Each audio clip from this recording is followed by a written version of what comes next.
So I basically asked you guys what you wanted me to make a video about next time, and most of you guys said to basically do a top 5 or basically just a Yeti loadout basically. And I was just like, okay, I guess, because since, I don't know, people just want to see what I think, or maybe they have problems with the Yeti, or maybe they just want to spice some things up, who knows. But anyway, let's get this over with. Now, first of all is, of course, the best loadout. Now, we're going to be doing things a little different. I'm not going to be counting down which weapons are best in each section. I'm going to be counting down which loadouts are indeed the best ones. Of course, number 1 is, of course, what is the best loadout you should have all the time to eliminate the Yeti 100% of the time? It is the minigun, laser pistol, pitchfork, speed armor, and the candy cane. Now, obviously, there's no defender because defenders don't do anything. They don't damage the chillers or the Yeti, so you could just have them around not doing anything. This setup is incredibly strong, with the minigun doing a ton of damage with its high fire rate and a lot of ammunition. Laser pistol basically being the backup when your minigun is suffering from the reload cooldown effect, and you can just take out your laser pistol, continuously do damage against the Yeti, and it does like 40 to 50 bullets per shot as well, so that's also nice. Pitchfork is mainly to basically dodge and get to places faster from the Yeti's attack, and overall to get to ammunition stations faster. This melee is so useful. It is incredibly useful. It's so crucial in this setup. Speed armor is also really one I recommend. I would say juggernaut armor, but that's only if you have the pitchfork. If you do not, then do not use the juggernaut armor or the heavy armor, but mainly use speed armor even if you don't have the pitchfork. But speed armor makes it a lot easier since you're fast as hell even without using this pitchfork, but sprinting. It is really useful. And then finally, candy cane. Now, I mainly choose candy cane over pumpkin pie or the med kit or anything else, mainly because it gives you the big speed boost, or it recovers like 60% of your HP, but mainly because of the bonus fire rate speed to all of your weapons, especially for the minigun. Using the candy cane on the minigun just makes it even stronger, with more devastating bullets flying out even faster than usual. This shit is gonna be broken as fuck, so you mainly want to use the candy cane with this with the minigun. That is, of course, the best setup or the loadout I would recommend all the time if you have basically everything.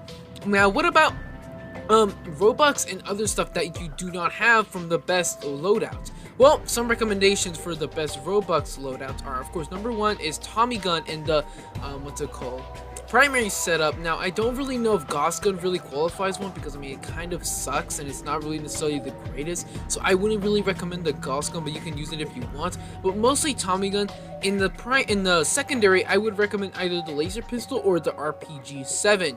Now, RPG-7, I would say maybe, because yes, it does like 300 damage per shot. It's just the fact that you can only refill it like twice, I believe, and the fact that literally it serves no other purpose apart from damaging the Yeti. And once you use those 2 refills, you're basically gone and it's basically useless. So I wouldn't really recommend it, but I would recommend laser pistol.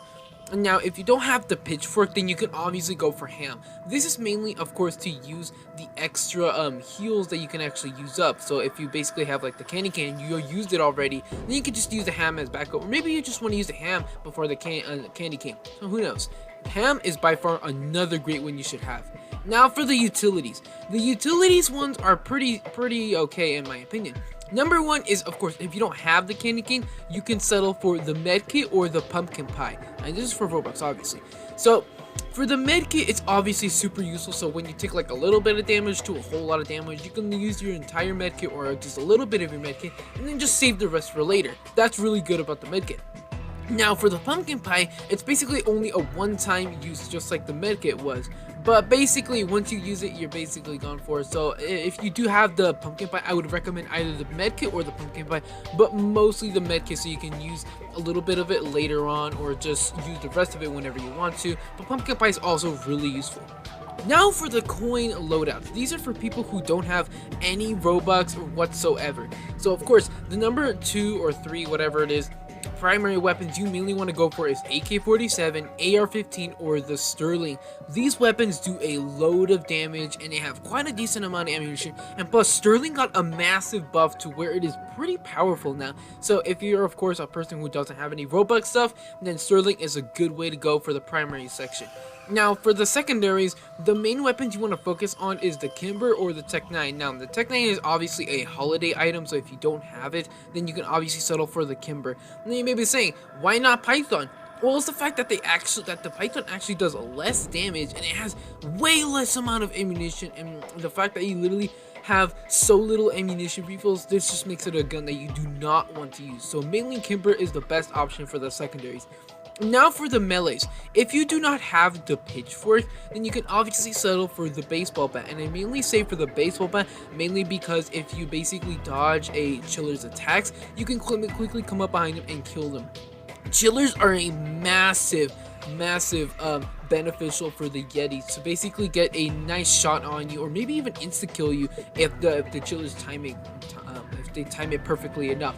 So baseball bat is extremely good to get those chillers out of the way when they're fully healed or not even healed, just to get them out of the way realistically. And then finally, for the utility section, I would highly recommend either, of course, the pumpkin pie or the Bloxy Cola. Now all the other things just kind of suck really, but I would say Bloxy Cola for people who do not have any other Robux weapons, mainly because, of course, you can actually use it twice, but also the fact that you literally get like infinite stamina per sip, of course those 2 times, and the infinite stamina goes on for like 15 seconds, somewhere around there. It goes on for a really long time, and it's really useful when you're just trying to avoid the Yeti, or just to use it when you're basically about to die or something. These are really good. The Bloxy Cola is by far the best coin related utility if you don't have any other Robux stuff. Now that we've actually gone over the best loadouts to actually use with the weapons and stuff, basically if you don't have any whatsoever of the specific requirements, the substitutes you can actually use for them, we're going to be going over my 3 tips that I would highly recommend when actually fighting the Yeti a bit. Number 1 is obvious: do not get close to the Yeti. Now, when I mean don't get close, I mean do not get too close to. Basically, don't be too close to his feet. Now, I mainly say this because one of his attacks is, or basically all of his attacks are really deadly, especially the fact that the swatting one, if you're really close to him and he basically screams at you and starts running and you're super close to him, then you have no chance that you're actually going to dodge that attack before you even know, wait, he's actually targeting me, and you're going to get swatted pretty easily. And the other one is basically the ice barrage attack, where he just throws his hammer down and ice barrage it goes right towards you. This is extremely deadly to you when you're really close to you, because that basically gives you less time to actually react when you're so close to him. Basically what I'm trying to say is do not get too close to the Yeti, because you have less time to react, but also stay kind of close to him to where your weapons can actually do way more damage when you're up close to him, but not too close, if that makes sense.